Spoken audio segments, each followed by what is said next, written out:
Elected, মানে ইলেকশনে সে জয়ী হয়েছিল। আজকে দেশের পরিস্থিতি ভালো না, আমাদের উপরে অপপ্রচার আছে, আপনারা ভালো করে জানেন। আমি কিন্তু গান প্রিয় মানুষ, যদি কেউ মেরে ফেলতে চান তাহলে গান দিয়ে মেরে ফেলেন, অপবাদ দিয়ে না। আমি অপবাদ সইতে পারি, কিন্তু অপবাদকে অপব্যাখ্যা করি না, এটাই আমার দোষ। ভালো থাকবেন, সবার প্রতি আমার আন্তরিক অভিনন্দন, ভালোবাসা, আপনাদের কৃতজ্ঞতা এবং আপনাদের শিষ্টাচার, আপনাদের মাধুর্যপূর্ণ আচার আচরণে সাথে আমি সম্পৃক্ততা এবং একাত্মতা ঘোষণা করে দুই বাতিদার সাথে সম্পর্ক হইল সারাসারি নাই। আপনারা কি বলেন? আপনি বায়াত গ্রহণ করলে পরে গুরু যে দীক্ষা দিবে, গুরু যে কথা বলবে, সেই পথে আপনি হাঁটতে কর্ম করলে পরে ডিম ভাঙন লাগতো না, না ভাঙ্গেই দেখতে পারবেন ভিতরে কি আছে। তাইলে বাজারে মোস্তফা, খরিদ্দারে খুদকুদা। তাইলে আপনাদের ওই রাজার ফাট করে আমরা শুনে এতে যাবেন গা মান্যালামু না, এটা না, হ্যাঁ এইটা না।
হ্যালো ভাই, লাইট চোখে ধরো। কৃতজ্ঞতা জানাচ্ছি সবার প্রতি, বিশেষ কৃতজ্ঞতা আবারও যার মাধ্যমে আসা, আগেই বলেছিলাম। তবে এনে একটু মিছা কথা আছে, কারণ প্রথম ফোনটা ভাই দেয় নাই, প্রথম ফোন দিছে ভাবি, তাই ওনার নামটা আগে বলা উচিত ছিল, কিন্তু ভাইয়ের নামটা আগে বলছে।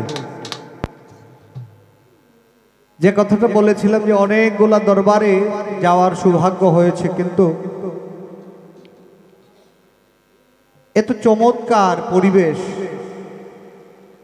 খুব কম দরবারেই পাওয়া যায়। আমি আমার এই 12-13 বছর সঙ্গীতের বয়সে 2 থেকে 3টা দরবার, আজকের এই দরবার নিয়ে ঢাকা দোহারে একটি দরবার পেয়েছি, আজকে পেলাম এখানে। এগুলা অন্য দরবারগুলোর সাথে মিলানো সম্ভব না। আর এটাই হচ্ছে সৌন্দর্য। একজন মানুষ তরিকতের প্রতি তার আগ্রহ বাড়বে, তরিকতের প্রতি একজনের প্রেম বাড়বে কি দেখে? যদি নিয়ম কানুন যদি আমাদের মধ্যে না থাকে, তাহলে সাধারণ মানুষ কিভাবে তরিকতের প্রতি আকৃষ্ট হবে? আসলে এমন দরবার আছে বিধায় তরিকত এখনো জীবিত আছে।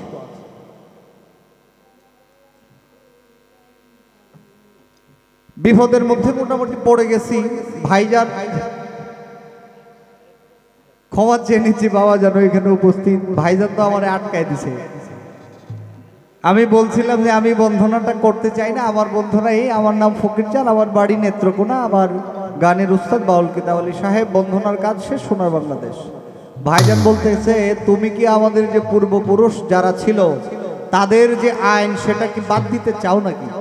বিষয়টা কি ভাইজান? আমি বন্ধনায় যাওয়ার আগে বা গান করার আগে কিছু কথা বলেছিলাম এমন যে আমি নিজেকে বাউল হিসেবে তো ধরতে পারি না।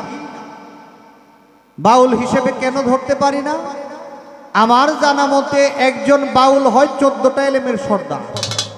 14টা এলেমের কি নাম, সেই এলেমগুলোর নামও আমি জানি না, যে কারণে আমি নিজেকে বাউল দাবি করা এটা জীবনেও সম্ভব না। যে কারণে আমি যে বন্ধনা করা এটা করতে চাই না। আমি বলেছি যে আমি দু একটা গান জানি, এই জন্য ছোটখাটো শিল্পী, যে দু একটা গান জানে সে শিল্পী, কিন্তু তাকে বাউল বলা যাবে না, যে কারণে আমি বন্ধনাটা ভাইজান করি নাই। তবে বন্ধনা কিন্তু করছি ভাইজান। কেমনে বন্ধনায় আমরা কি করি? প্রথমে বন্ধনা করি প্রভু নিরঞ্জন, দ্বিতীয় বন্ধনা করি নবীজির চরণ, হযরত আলী মা ফাতেমা, এইভাবে সালাম দেই সবাইকে বন্ধনাই। তো আমি শুরুটাই করেছি এইভাবে যে আল্লাহ রাসূলের দয়া প্রার্থনা করে ওলি আল্লাহদের সালাম জানিয়ে কিন্তু শুরু করেছি।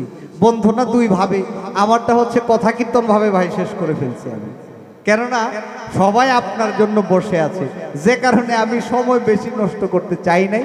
তো এটাতে যদি আমার ত্রুটি থেকে থাকে ক্ষমা করবেন। আমি অবশ্যই পরবর্তী সময় থেকে আমাদের গুরুজনরা যেভাবে করতেন সেভাবে করার চেষ্টা থাকবে ইনশাল্লাহ। বলেছিলাম যে আমাদের রত্ন, উনি বলছে যে আমি আসলে রত্ন না, টিক্কা ব্যাপারীর মতো। এটা হচ্ছে গুণীজন যারা, তাদের কথাই এমনই হয়, নিজেকে কখনো বড় করে কিছু বললে না, আর সামনাসামনি বললে তারা একটু অন্যভাবে এটা নেয়। তবে সালাম সরকার কি জিনিস এটা আপনার সামনে বলি না, সব জায়গায় বলি। সালাম সরকার সাহেব কি জিনিস এটা এখন আমরা বুঝতেছি না, এখন আমরা খুব কম মানুষই বুঝি। কিন্তু সালাম সরকার সাহেব আজকে যেভাবে আমাদের সামনে আছে, যখন থাকবে না তখন বোঝা যাবে সালাম সরকার সাহেব কি জিনিস, তখন বোঝা যাবে। এখন বুঝতে পারতেছি না, কারণ হাতের কাছে মূল্যবান জিনিস থাকলেও আমরা মূল্যায়ন করতে কিন্তু জানি না। এটা বাঙালিদের চরিত্র। গুণীজনদেরকে সম্মান আমরা করতে জানি না, যে কারণে বড় বড় সাধকগণ মারা যাওয়ার পরে 21 পদকে ভূষিত হয়। যেমন জালালউদ্দিন খান সাহেব, উনি মারা যাওয়ার অনেক দিন পরে 21 পদক পাইছে। এবার বাংলাদেশে গুণীজনদের কদর নাই। তবে সালাম সরকার কি জিনিস এটা গবেষণা হয়। এক্সাম্পল স্বরূপ একটু বলতে চাই, ক্ষমা চেয়ে নিচ্ছি। গত 3 মাস আগে বাংলা ভিশনে আমার একটা সাক্ষাৎকার ছিল। ওইটার সিনিয়র প্রডিউসার আমাদের নেত্রকোনার একজন মানুষ, নাম হচ্ছে মামুন খান। উনি বলতেছিলেন যে সালাম সরকার সাহেব কেমন আছে। আমি বলছি আলহামদুলিল্লাহ, উনি খুব ভালো আছে। তো ওনার ছোটবেলার কিছু বিষয় তুলে ধরলো, যে সালাম সরকার সাহেবের গান এইভাবে শুনেছি, এইভাবে শুনেছি। আমি বললাম আল্লাহ, আমরা ভাবতেও পারি না যে সালাম সরকার সাহেব কত বড় একজন মানুষ। ভাই, আপনার কাছে এতটুকুই চাওয়ার থাকবে, আপনার যে স্নেহের যে হাত, সেই হাতটা যেন আমার মাথায় থাকে, এতটুকুই বলবো। সামনাসামনি আর বলার প্রয়োজন মনে করছি না, কেননা এই যে বললে আপনি বললে উঠবেন ওই যে টিক্কার ব্যাপারে, তো বলার দরকার নাই, ক্ষমা করবেন সবাই। আমি দয়াল নবীজির একটি শান করবো। বাজার কিছু বলতে চাচ্ছেন? জি, সম্মানিত সুধী, কি ভাইছি মাল দুইটা মালের ফোতামু, আপনারা রাজি আছেন কিনা? আচ্ছা, কথাটা হলো গান কিন্তু 14 প্রকার। কয় প্রকার? 14 প্রকার। মালের আরে ধরুম যে 14 প্রকারের গানতে যদি একটা গান কম হয়, খাতা কলমে লিখে রাম। আর আপনারা ইউটিউবার ভাইরা, আপনাদের প্রতি শ্রদ্ধা, ভালোবাসা, কৃতজ্ঞতা। আমার দেহ, মন, প্রাণ আমি সঁপে দিয়েছি আমার মুর্শিদের চরণে। আমার কোনো কিছু চাওয়া পাওয়ার নাই। এই এদের গান শুনলে একটু শান্তি পাই, এইটুকুই আমার চাওয়া। কিন্তু এই কলঙ্কের বেড়া জালে আমি বন্দিত, জোড়া জোড়া।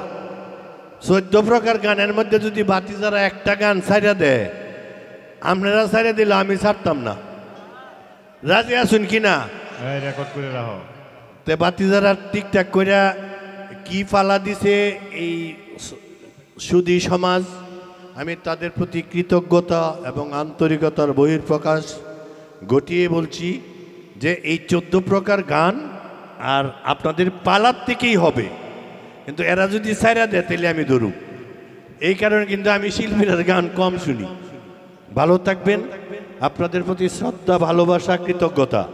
আমার সাথে সম্মানিত আইসি সাহেব মানিক কালী, আমাদের যে বাট্টা হাওরের তদন্ত অফিসার আছেন, একজন ডিএসবির দারোগা সাহেব আছেন, আরও বিশিষ্টজন আমাদের দরবার শরীফে আছে।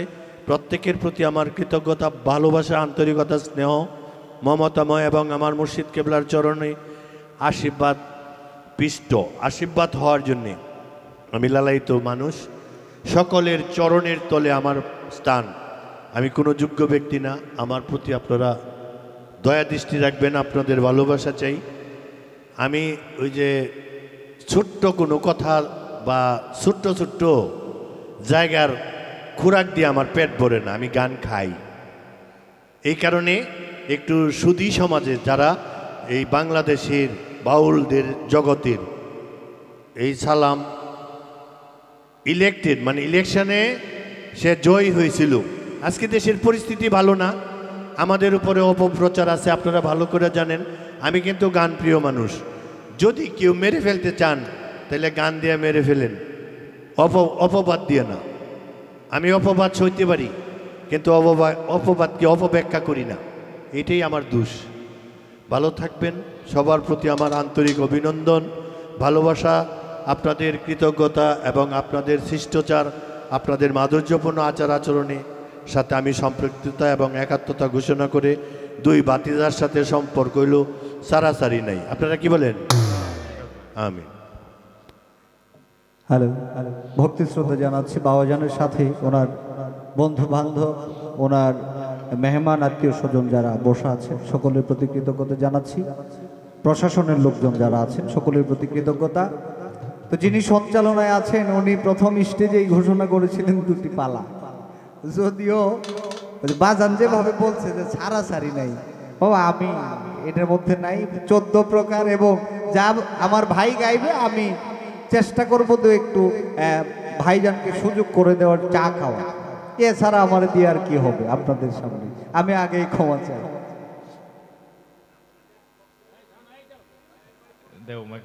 মাইকটা দেন। আপনাদের পক্ষ থেকে এরা 50 কাপ চা বাজেট, কিন্তু 14 প্রকার থেকে সারাসারি নেই। যাই হোক সঞ্চালক যিনি আছেন উনি বলেছিলেন শরীয়ত এবং মারিফত 2টি পালা। আপনারা গুণীজন জ্ঞানীজন, আপনাদের সম্মুখে কথা বলার ভাষা আমার নাই। আমি এটা বলতেছি সারা রাত্রই বলবো, বাকি সময় যতটুকু আছে বলেই যাব, কারণ এছাড়া তো উপায় নাই, পুঞ্জি কিছুই নাই। তবুও যেহেতু সিস্টেম, আমি তো একটা গান করার চেষ্টা করব, কিছু বিষয় ভাইয়ের মাধ্যমে তুলে আনার চেষ্টা থাকবে। আর ভাই যদি আমাকে প্রশ্ন করে, যেহেতু 2টা পথ 2টা রাস্তা দেওয়া হয়েছে, প্রশ্ন তো হয়তো করতেই পারে, উত্তর ওনারই হয়তো বেশিরভাগ দেয়া লাগবে। তো আমি চেষ্টা করব কিছু ভালো জিনিস ওনার কাছ থেকে আদায় করার। আমাকে দিয়েছিলেন শরীয়তের ভূমিকা থেকে কিছু গান করার জন্য। আমি সাধক চানমে সাহেবের লেখা একটি গান দিয়ে আমি শুরু করছি, তারপরে দেখি কি করা যায়। মালিকের যদি দয়া দৃষ্টি থাকে, ওলি আল্লাহদের দয়া দৃষ্টি যদি থাকে, হয়তোবা রাত্রটা কাটানো সম্ভব হবে, নচেত কাটানো সম্ভব না। তাই ওলি আল্লাহদের দয়া দৃষ্টি করছি। আনোয়ার শাহ রহমতুল্লাহ আলাইহের খাস রহমত দয়া যেন আমাদের প্রতি থাকে, এই আশা প্রত্যাশা রেখেই শুরু করছি।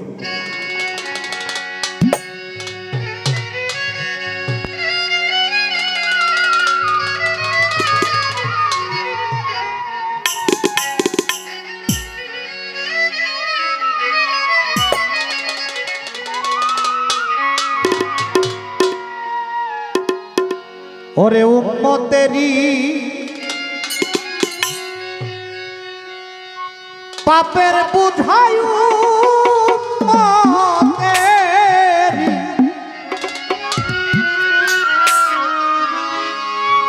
পাপের বুঝা তুলিয়া লইবেন মাথে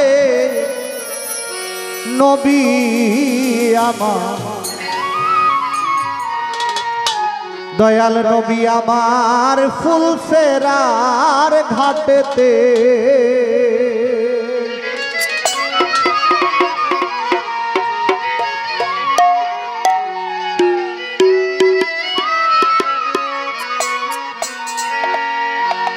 উম্মতেরি পাপের বুঝা উম্মতেরি পাপের বুঝা তুলিয়া লইবেন মাথে নবী আমার ফুলসেরার ঘাটেতে দয়াল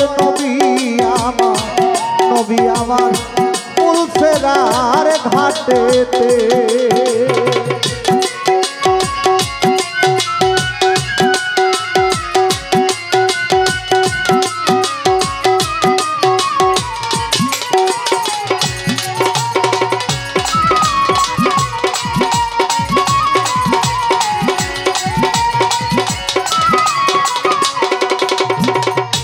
খাঁটি উম্মত হবে গো যারা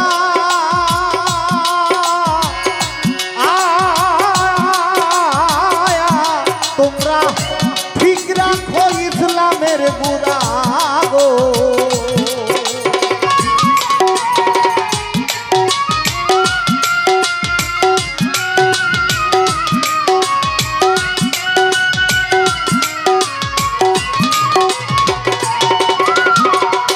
খাঁটি উম্মত হবে গো যারা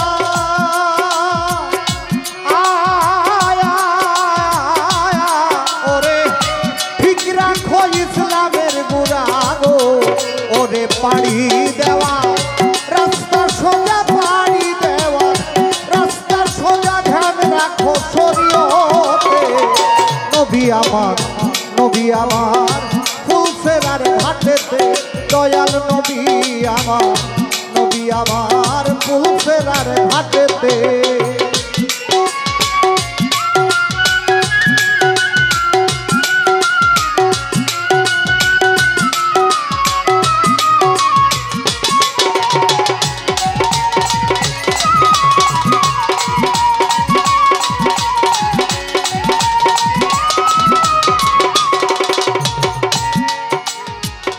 হজ যাকাত নামাজ গরু যা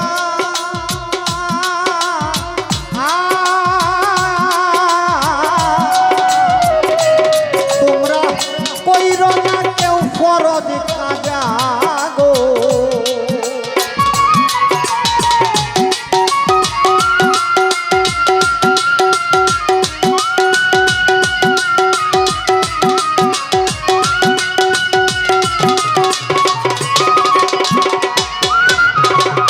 হজ যাকাত নামাজ গরু যা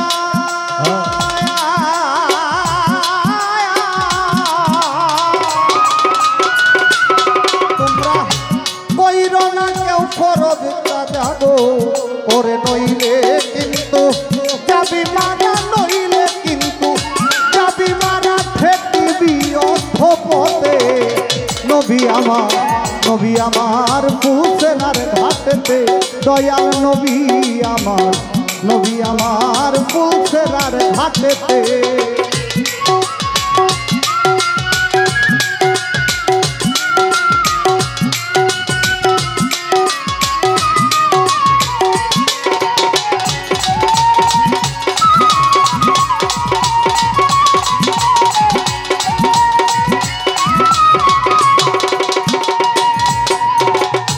তুমি হে ইসলাম রবি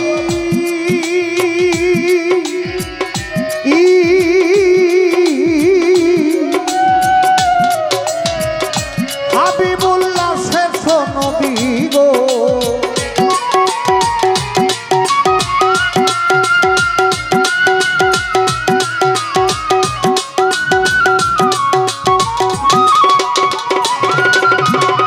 তুমি হে ইসলাম রবি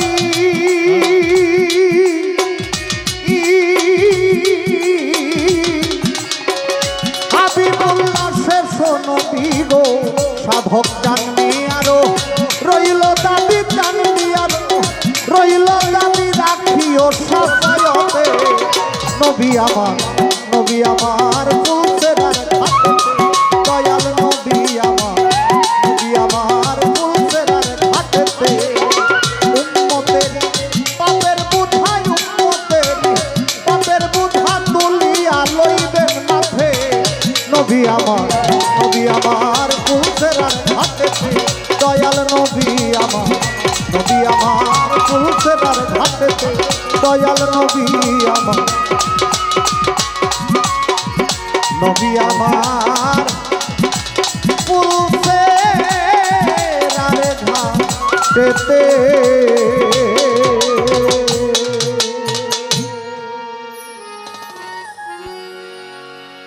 বাবাজান অনেকগুলো টাকার মাধ্যমে আসলে সাধু গুরুদের দয়া দৃষ্টি যদি একজন মানুষের প্রতি থাকে আমার মনে হয় আর কিছু প্রয়োজন। আমি বাবাজানের কাছে দয়া ভিক্ষা চাই, আমি দয়া ভিক্ষা চাই, আমার প্রতি দয়া দৃষ্টি রাখবেন। আমার মনে হয় যদি দয়া দৃষ্টি থাকে তাহলে আমার এই মানব জনম হয়তো বা সফল হয়ে যেতে পারে, তাই দয়া দৃষ্টি কামনা করছি সবাই। উম্মতেরই পাপের বোঝা তুলিয়া লইবেন মাথে নবী আমার ফুলসেরার ঘাটে। শরীয়ত মারিফাত পালা, শরীয়ত তরিকত হকিকত মারিফাত, চারটা পথই আমার রাসূল পাক সাল্লাল্লাহু আলাইহি ওয়াসাল্লামের। এটা আপনারা সবাই জানেন, শোনা কথা, সবাই জানেন। তবুও যেহেতু পালা দেওয়া হয়েছে, যদি দু একটা বিষয় ভাইজানের কাছে না জানি তাহলে তার পালা হইল না। তাই প্রথমে ভাইজানের কাছে জানার একটা বিষয় থাকবে মারিফাত। আমরা অনেক সময় শুনি যে গুরু ধরা মারিফাত, গুরু ধরা কি মারিফাত। আমি বলবো এটা মারিফাত না। কেননা শরীয়তের যে সংবিধান, আমরা যেটাকে প্রথম ফলো করি সেটা হচ্ছে কোরআন, সেটা হচ্ছে পবিত্র কোরআন, তারপরে হাদিস। আমরা প্রথম যে বিষয়টাকে অনুসরণ করি, যেটা আল্লাহ প্রদত্ত আমার রাসূল পাক সাল্লাল্লাহু আলাইহি ওয়াসাল্লামের মাধ্যমে আমাদের প্রতি রেখে গেছেন আল্লাহর বাণী, সেই পবিত্র কোরআন। সেই পবিত্র কোরআনে বলা হয়েছে বায়াত হওয়ার জন্য। যেহেতু পবিত্র কোরআনে আল্লাহ পাক বলছে বায়াত হওয়ার জন্য, তাহলে এটা মারিফত না, এটা আমার শরীয়ত। যেহেতু পবিত্র কোরআনে আল্লাহ পাক বলে দিছে, এটা এখানে তো গোপনের কিছু না, এটা সবাই জানে। যারা কোরআন শরীফ যারা পড়ে, যারা এটা নিয়ে ঘাটাঘাটি করে, তারা সবাই জানে। তাহলে যে বলে মারিফত গোপন বিষয়, তাইলে তো এই বিষয়টার সাথে মিলল না যে গুরু ধরা মারিফতের বিষয়, এই বিষয়টার সাথে মিলল না। কেননা পবিত্র কোরআনে আল্লাহ বলছে বায়াত হওয়ার জন্য, গুরু ধরার জন্য। আমি যে বিষয় জানি না, এই বিষয় যে যিনি জানেন ওনার কাছে জানার জন্য আমার শরীয়ত বলতেছে। তাহলে মূলত মারিফতটা কি বিষয়? মূলত মারিফত এই বিষয়টা কি? এটা কি দেখার জিনিস? এটা কি ধরার জিনিস? না এটা হৃদয়ে মাধ্যমে বা অন্য কোনোভাবে এটা বোঝার বিষয়? আসলে মারিফতটা কি? এটা কি দেখা যায় কিনা? এটা কিভাবে বোঝানো যায় যে এইটা মারিফত? এটা ভায়োলিন, এটা বেহালা, এটা ঢোল, এটা পেট, এটা হারমোনিয়াম, এটা বাঁশি, এটা মনিটর, এটা বোঝানো যাচ্ছে একদম সহজ ভাষায়। তাহলে একটু সহজ করে আমাকে একটু বলে দিবে যে মারিফতটা কি? যদি দেখানো সম্ভব হয় তাহলে আমাকে একটু দেখে দিবে যে এইটা যে দেখো ঢোল, এটা হারমোনিয়াম, আর এটা হচ্ছে মারিফত। যদি দেখার মতো কোনো বিষয় হয় আমাকে একটু দেখায় দিবেন। আমার মনে হয় অনেক কিছুই জানা বোঝার হয়ে যাবে। আর যদি দেখানোর বিষয় না হয় তাহলে মূলত মারিফতটা কি? এতটুকুই। আরেকটি গান করে বসবো।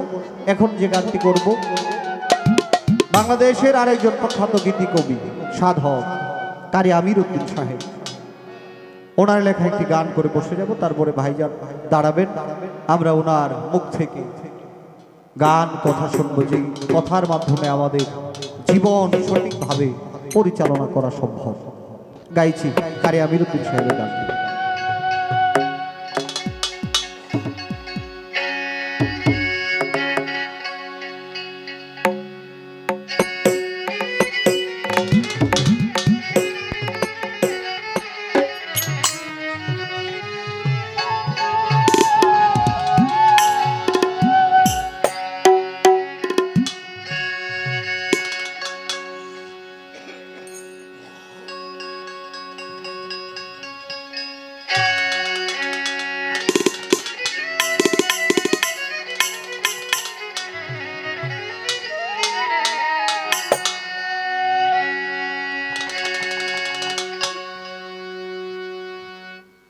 দুই স্টেজ হয়ে গেল।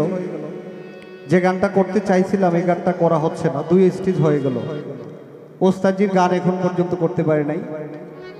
আমার গুরুজির লেখা এবং যে মহান অলির পবিত্র দরবারে এসেছি সেই অলিকে মাধ্যম করে এটি গান গাইতে হবে, কেননা এটা গুরুমুখী বিদ্যা। একজন সন্মুখ গুরু ছাড়া এই গান শেখা সম্ভব না। তাই আমার গুরুজিকে স্মরণে রেখে এই গানটি গাওয়ার চেষ্টা করছি। এটা আমার জায়গা থেকে বের হয়ে আমি ক্ষমা চেয়ে নিচ্ছি ভাইয়ের কাছে।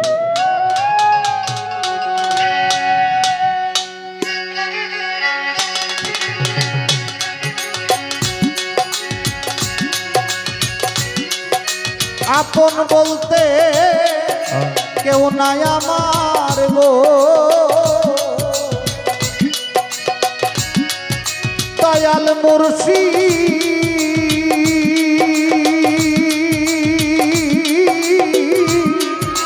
এই না সুন্দর দুনিয়া, একদিনে এসে দিও দেখায় আনোয়ার শাহ ভবের গোদারা। ও মুর্শিদ একদিনে এসে দিও দেখা ভবের গোদারা। দয়াল মুর্শিদ হইয়া আমার করিও উদ্ধার। দয়াল মুর্শিদ একদিনে এসে দিও দেখা ভবের গোদারায়। ও দয়া একদিনে এসে দিও দেখা ভক্তের ভবের গোদারা।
ফোটাও আমার অন্ধ আখি, দাও শক্তি দেখিতে তোমার।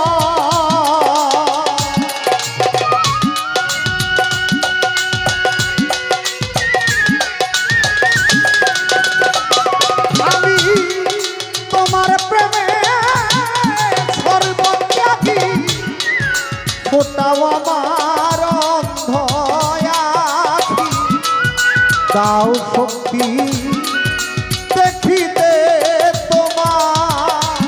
তুমি নিজ গুণে বড় দয়া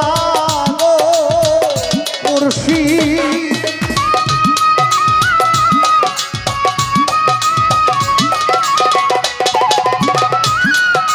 নিজ গুণে কর দয়া গো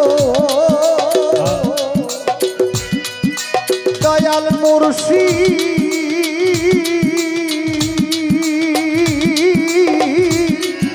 যদি তোমার মনে চায় একদিন এসে দিও দেখা হবে রূপো দাঁড়ায় আনোয়ার শাহ একদিন এসে দিও দেখা হবে রূপো দাঁড়ায়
কলঙ্ক হইবে গো তোমার ভব দরিয়ায় দিয়াছি সাজা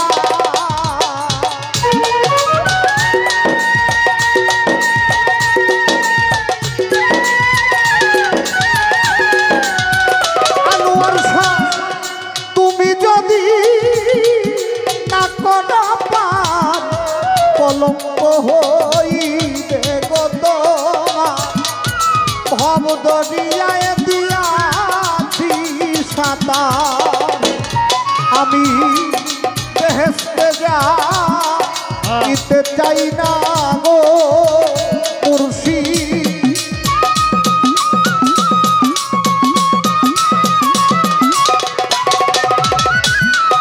বেহেশতে যাইতে চাই না গো দয়াল মুর্শিদ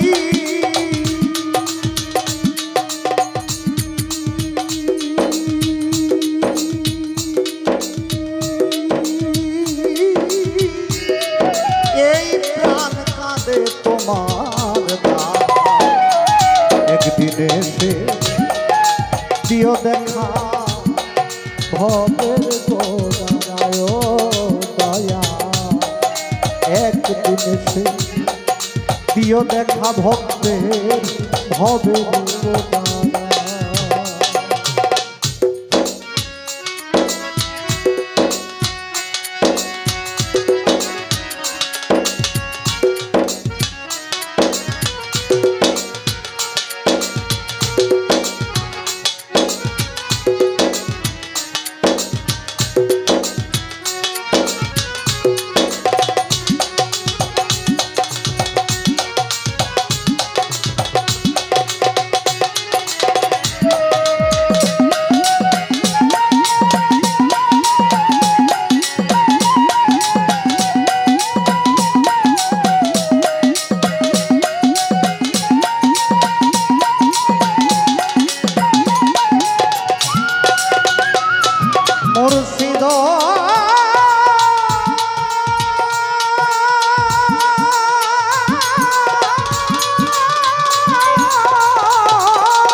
দিবারাত্রি কত ডাকি গো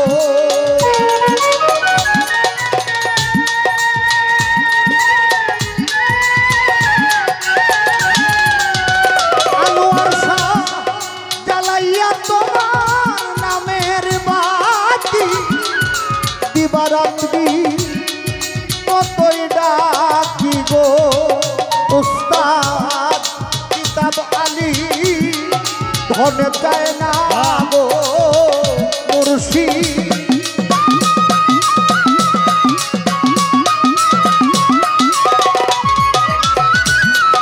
কিতাব আলী ধনে চায় না গো দয়াল মুর্শিদ সুখী যদি তোমায় পায় একদিন এসে দিও দেখা ভবের গোদারায় লিটন শাহ একদিন এসে দিও দেখা ভবের গোদারা দয়াল মুর্শিদ হইয়াই আমার করিও উদ্ধার দয়াল মুর্শিদ একদিন এসে দিও দেখা ভবের গোদারায় দয়াল একদিন এসে দিও দেখা ভবের গোদারায় ও দয়া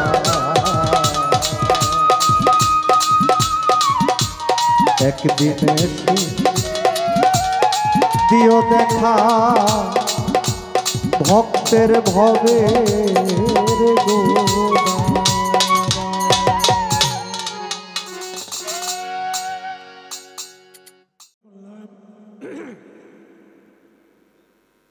ফকির সানির মাধ্যমে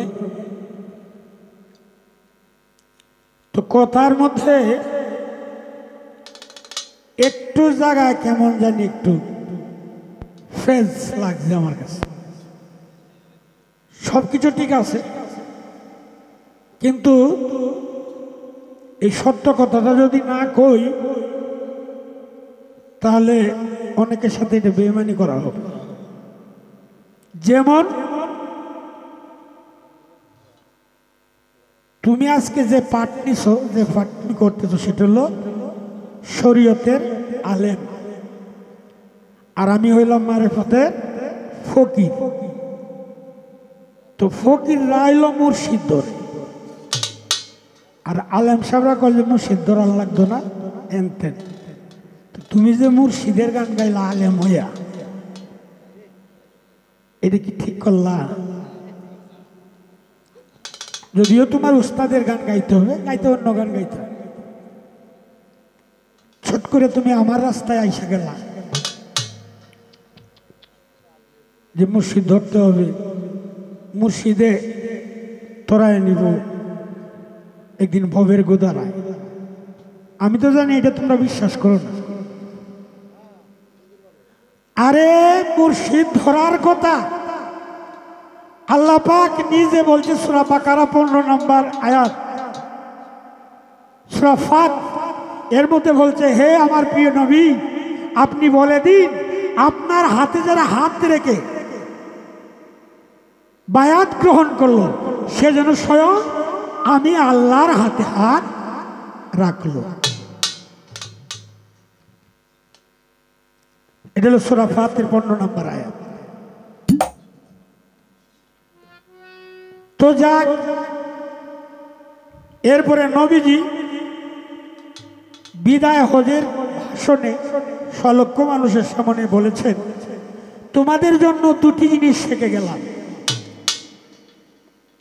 আহলে বায়াত আহলে বায়াত আহলে বায়াত একটি হলো আল্লাহর পবিত্র কুরআন আর একটি হলো আমার বংশধর আল উলামা ওয়ারাসাতুল আম্বিয়া ফকিররা ফকিরগিরি করে দেখিয়া তারা এই হাদিস কোরআন পড়ছে না এইটা বলা ঠিক না যার বাড়িতে আইসো বেটা আমার বাবাজি কিন্তু ভার্সিটি পাস আমার সাথে অনেক কথা বলে আর আমি শুনি। এরপরেও বাবা আনোয়ারের চরণ দর্শনের জন্য সমস্ত কিছু ত্যাগ করে মানুষের পায়রমি করতেছে। আমি শুধু দেখি আমার বাজানের ভাব। আমার কাছে যেমন মনে হয়েছে আমি আর কেউ দ্বিতীয় পাইনি, এই জন্যই আমি এখানে ঘন ঘন আসি। একটি মাত্র কারণ। আর বাবাজি যেটা কইছে 14 এলেমের সর্দার বাবু, দুই বন্ধু এক রাস্তা দিয়ে হাইটা যাইতেছে আমার মতো আর কি বেদ করবে বা চালাকি দরকার।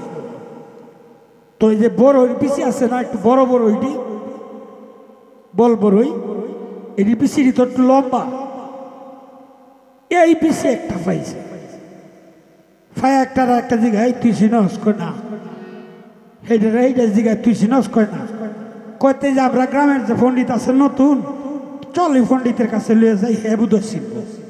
তো পণ্ডিতের কাছে লয়ে গেছে, এটা কিটা কৌ হয়েছে আত লইয়া একটা 80 মারছে, 80 মাইরে কান্দিয়া দিছে, কান্দিয়া দিয়ে আবার হাসিয়া দিছে। কয় এইটার কথা কখন লাগবে না, আমনে যে 30 মাটি দিয়ে আইছো আগে এইটি কোহান কেড়ে আসে দিলাই, কেড়ে কান্দিয়া দিলাম, পরে কেড়ে আবার আসে দিলাই। কই পইলা যে আসে দিছি, তোরা দুইটার মধ্যে একটাও যে ছিললে না এই কারণে, পরে যে কান্দিয়া দিছি এই কারণে, আমি যদি আজকে না থাকতাম কই লই আইডে গেলে, এই দুঃখে কান্দিয়ে দিছি। কচ্ছা এইটাও মারলাম, পরে যে আসিয়া দিছ কয় আমি নিজেও চিনি না।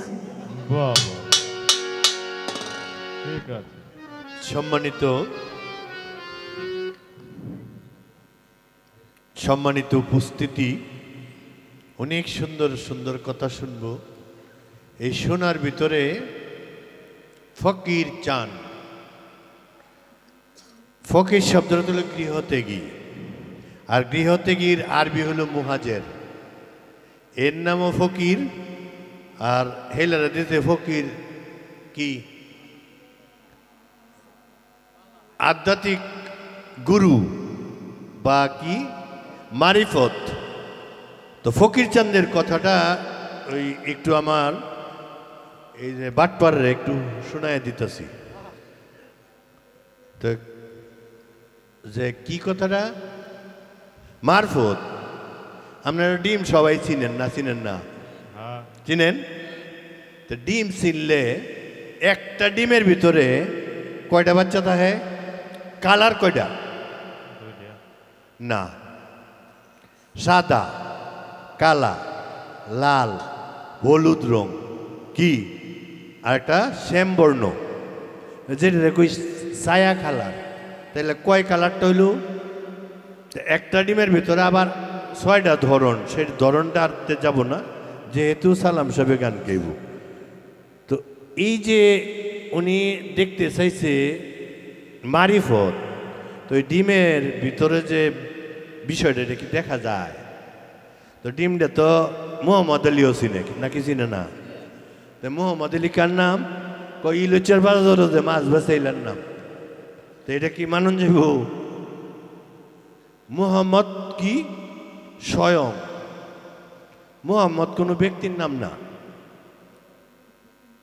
তো মোহাম্মদ ব্যক্তির নাম না, তাহলে মোহাম্মদ কি? আসে না কথাটা?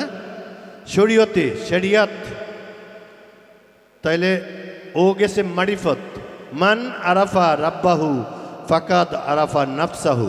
তোমার নফসের উপরে যদি তোমার জিন্দিগি করতে পারো, তাহলে আর তোমার অন্য লাঞ্ছিত হবে না। এটা শরীয়ত বলে দিতেছে। শরীয়তের কাজ কি? এই যে আমরা কাপড় ঢাকা যে মানুষ, এটা শরীয়ত। কিন্তু মারিফত গেলেই তোমাকে যে তথ্য জ্ঞান যা আছে সব ভুলে যেতে হবে, এটার নাম মারিফত। ধন্যবাদ। তো যাক, আমার বাবাজির মুখে সুন্দর কথা শুনলাম যে মারিফত। তো উনি বুঝাইছেন এইটাই যে ডিম দেখা যায়, কিন্তু ডিমের ভিতরে কি আছে এটা কি দেখা যায় না। এইটা ডিম ভাঙলে পরে দেখা যায়, কাজে আপনি বায়াত গ্রহণ করলে পরে গুরু যে দীক্ষা দিবে, গুরু যে কথা বলবে সেই পথে আপনি হাঁটতে কর্ম করলে পরে ডিম ভাঙন লাগতো না, না ভাঙ্গেই দেখতে পারবেন ভিতরে কি আছে। এবং রাসূলের হাদিস, মান আরাফা নাফসাহু ফাকাদ আরাফা রাব্বাহু, তুমি নিজকে নিজে আগে চেনো। তো একটা গান গেয়ে নেই, আরো কিছু কথা বলবো গানটার পরে।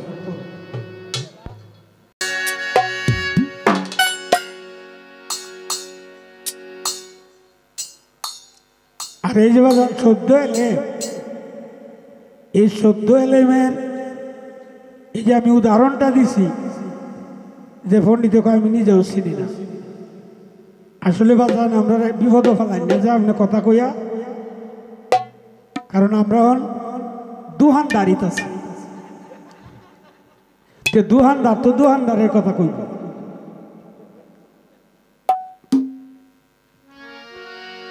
যাই হোক বাজান, ভুল হইলে মাফ করবেন। এই যে দোকানদারির কথাটা বলছেন, একটা দোকান আর একটা ধার সে সংগ্রহ করে, তাইলে বাজারে মোস্তফা, খরিদ্দারে খুদকুদা। তাইলে আপনাদের ওই রাজার ফাট করে আপনারা শুনে এতে যাবেন গামান্যালামু না, এইটা না, হ্যাঁ এইটা না। কি আজকে আমরা কোথায় শরীয়ত এবং মারিফত, এই দুইটা পথ, দুইটাই একটা দিককে নিদর্শন করে, সেটাকে মোহাম্মদকে এরা তাদের পাল্টাপাল্টিতে বলবে, মহব্বতের কথাই বলবে, হৃদয়ের কথাই বলবে। তা আমাদের উদ্দেশ্যটা কি, শরীয়তটা কি, নামাজ, রোজা, হজ, যাকাত। তো ইলোচ্চার বাজারও যে মোহাম্মদ আলী ওই মাছ বেচে, হের কি হজ আর জাকাত আসেনি, হ্যাঁ তো নিজেরই ফের চলে না। লইল শরীয়ত আলী, কি নাম, শরীয়ত আলী। আর আমরা সালাম বেড়ার নাম হলো মারফত আলী। মারফত আলী কি করে, বড় বড় ডিম কোনানে আছে, বড় বড় তাজা তাজা মাছ কই আছে, এই ডিরে বেছে। তো এই শরীয়ত আলী কিনতে পারবো মাছটি। ধন্যবাদ।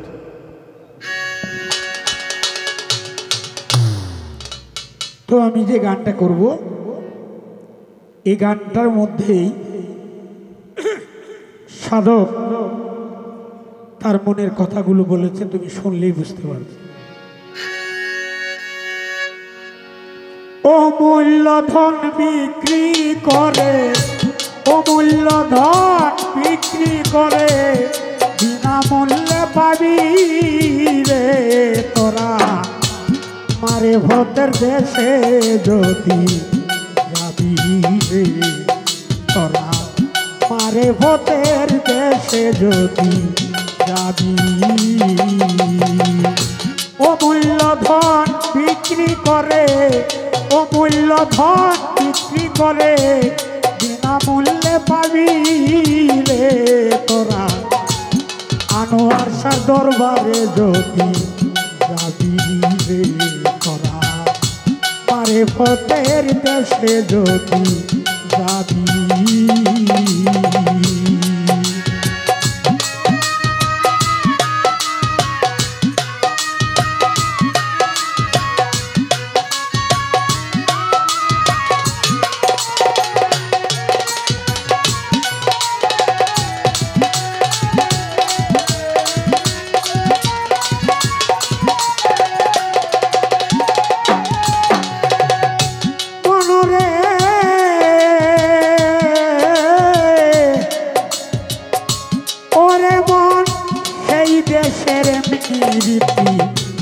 গুরুকে ভজে পতি, গুরু দিবে আসল মতি, নিগুম ঘরের চাবি রে তোরে, নিগুম ঘরের চাবি।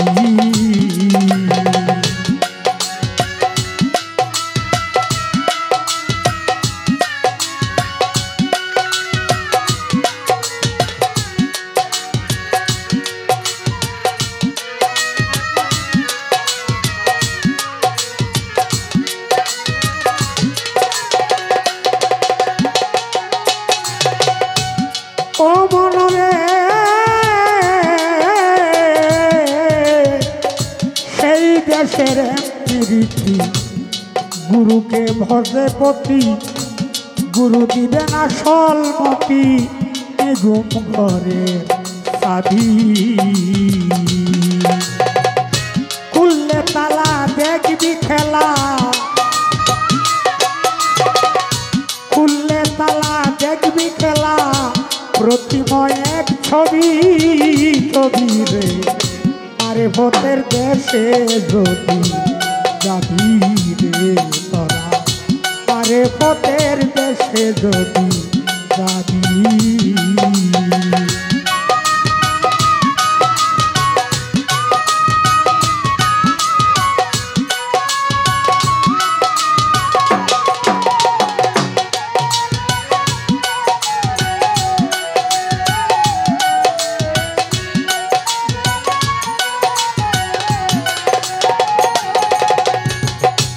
ও মনরে ওরে পাগল মন মন মন রে ওরে মন্তর কলবে রূপের ক্ষতি নাই সেখানে দিন রজনী হরদম জিকিরের ধ্বনি কানে শুনতে পাবি তোরা কানে শুনতে পাবি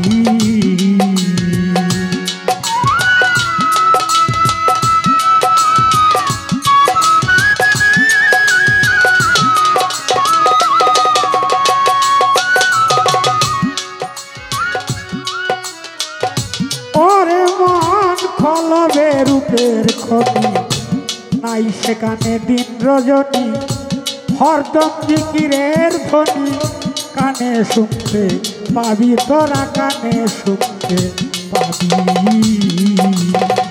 আকফা নাফসা জিকির করে আকফা নাফসা জিকির করে নফি আজমাতে শুইবি শুইবি রে আরে ভোটের দেশে যদি যাবি রে আরে ভোটের দেশে যদি যাবি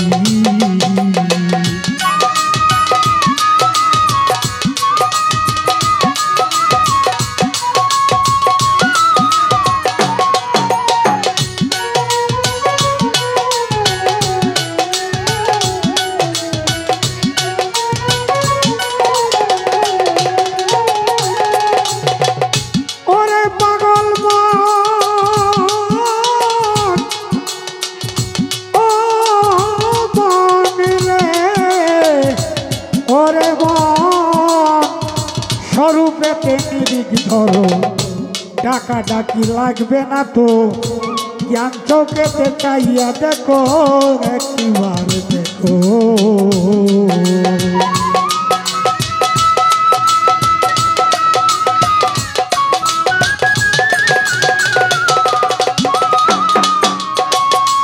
ওরে মন স্বরূপেতে নিরিখ ধরো ডাকা ডাকি লাগবে না তো জ্ঞান চোখেতে চাইয়া দেখো কত সুন্দর মারো হালিম বলে ভুক লাগিলে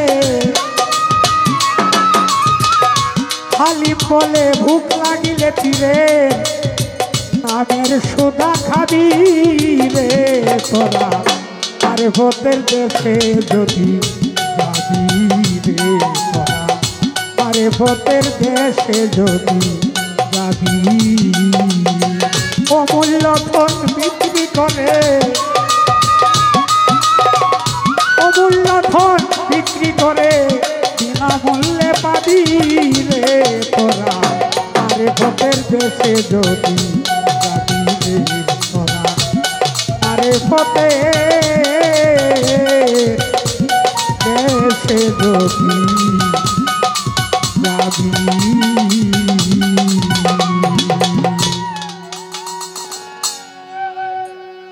আমার ছাত্র রাসেল 200 টাকা আরও অন্যরাই আরও টাকা দিয়ে পুরস্কৃত করলেন এবং আমার বাবাজি লিটন শাহ ওনার তরফ থেকে অনেক উপহার আসছে ওনার প্রতি সালাম সেই সাথে সকলের প্রতি সালাম। তো মারে ফেরতের কথা আমার বাবাজি যেভাবে বললেন এরপরে কিন্তু আর তোমারে বলতে হয় না। কিন্তু এরপরেও আরেকটা সুন্দর বুঝ আমি তোমারে দিয়ে যাই। কি বাবাজি, এটা তো সুন্দর আছে। যেমন দুধ, এখন দুধের মধ্যে যে মাখন থাকে এটা কি দেখা যায়? তাহলে দুধ হলো তোমার শরীয়ত। আর তরিকত হইল কি জানো? এই মাখন তোলার জন্য যে ফাতিলটার মধ্যে দুধটা রাখছে সেই ফাতিলটা হইল তরিকত। একটা চক্রা বানাইছে, বানায় রশি দিয়ে দুধটারে বেটান দিলে পরে এন থেকে মাখন উঠে। এই চক্রাটা হইল হাকিকত। যে চক্রাটা লাগায় দড়ি দিয়ে টানতে সেটা হলো হাকিকত। এরপরে মারেফত হইল এই দুধ থেকে যে মাখনটা উঠে এইটার নাম হলো মারিফত। আমার মনে হয় তোমাকে জ্ঞানের যতটুকু আমার আছে সে জ্ঞান থেকে বললাম, এবং দর্শক শ্রোতা যারা আছেন তাদের উদ্দেশ্যে বললাম। এইবার আমার বিষয়টা হলো, তুমি যেহেতু ছোট ভাই হইলেও যেহেতু আমার সাথে গান করতেছো, এখন তো আর তোমার ছোট বলে দেখা যাবে না। তুমি ছোট ছিলাবেলা ফাইলটা কুলো উঠতেছো, কান্দ উঠতেছো, রাখতে আসছি। এখন যদি ফাইলটা আমার কান্দ উঠতে আমি তোমার রাখতারা? এখন তো তুমি বড় হয়ে গেছো। তোমার কাছে বুঝবো প্রশ্ন না, একটু জিনিস বুঝতে চাই। এই যে তোমরা শরীয়ত করো, কোন কোন জিনিসটি হইল শরীয়ত, যেটা না করলে শরীয়ত হইতো না, এই জিনিসটি আমার একটু দেখা দিবে যে এইটি হইল শরীয়ত। একটা কথাই যে এই জিনিসটি হইল শরীয়ত, এটা না করলে কোনো কিছুই তোমার কাজ হবে না। তো কোন কোন জিনিসটি হইল শরীয়ত? দুধের সাথে মাখনের সম্পর্ক যেমন আছে, ঠিক তেমনি দুধে মাখন থাকে যেমন, মানুষে আল্লাহ আছে তেমন। তুমি হইলে রসিক সুজন উঠায় রাখো ভান্ডে ছানা, হরিণের নাভি বলে রয় কস্তরী নিজেই জানে না। সুগন্ধে তার মন মুগ্ধময়, হরিণে তা খুঁজেই পায় না। অজ্ঞানীর হয় তেমনি কাণ্ড, চিনে না তার আপন ভাণ্ড। ক্ষুদ্র নয় বৃহৎ ব্রহ্মাণ্ড, যার হলো না নিজেকে চিনা।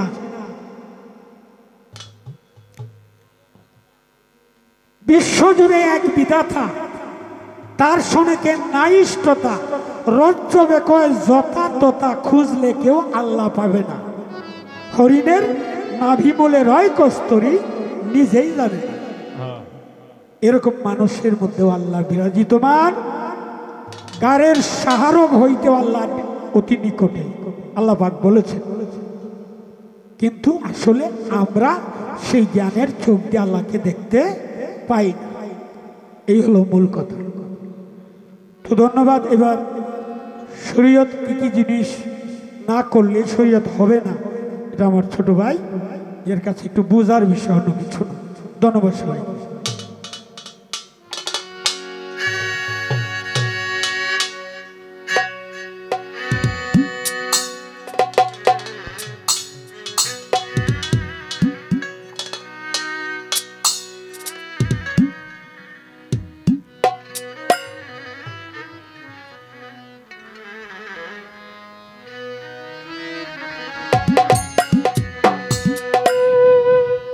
দয়াল মুর্শিদ গো আমার আনোয়ার সাগর, তুমি আমায় দূরে রাইখো না।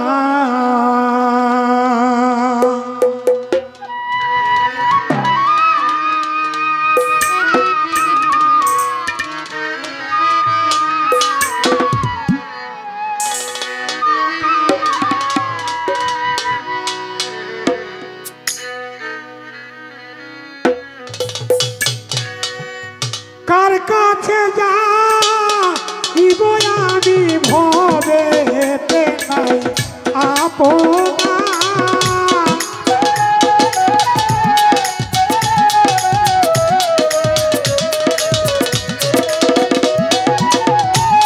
কার কাছে যাইব আমি তুমি ছাড়া নাই আপনা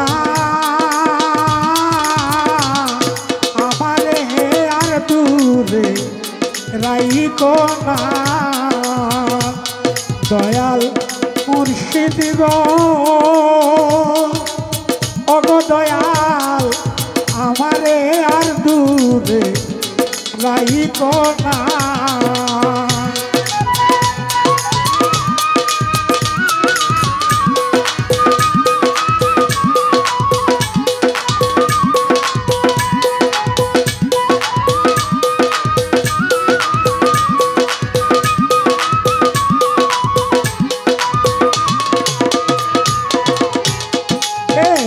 তোমার রাঙ্গা চরণ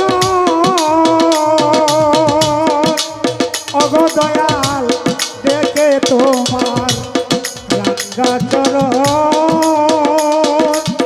ও সবে দিলাম জীবন যৌবন গো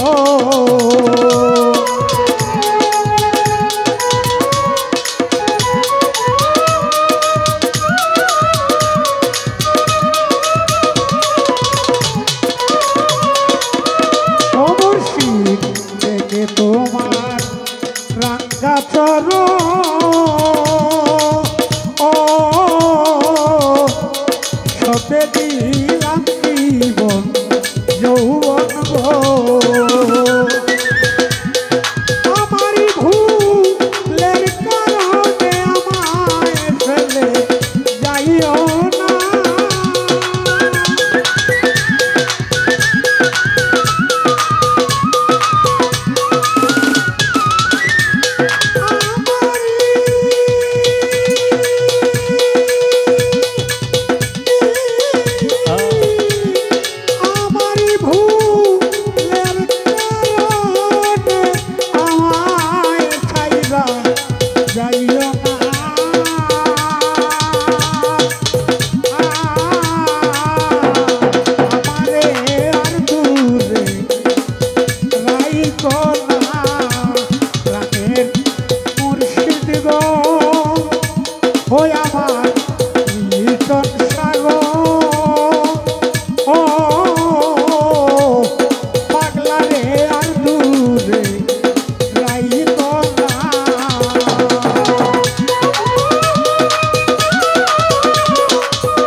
কত সুন্দর হায় রে তুমি দয়াল কত সুন্দর ও আমি কি বলিব পামর গো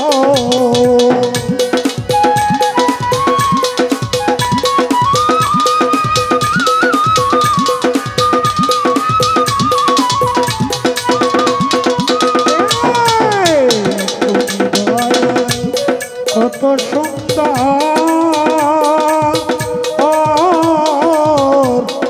আমি কি বলিব পামর গো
চরণে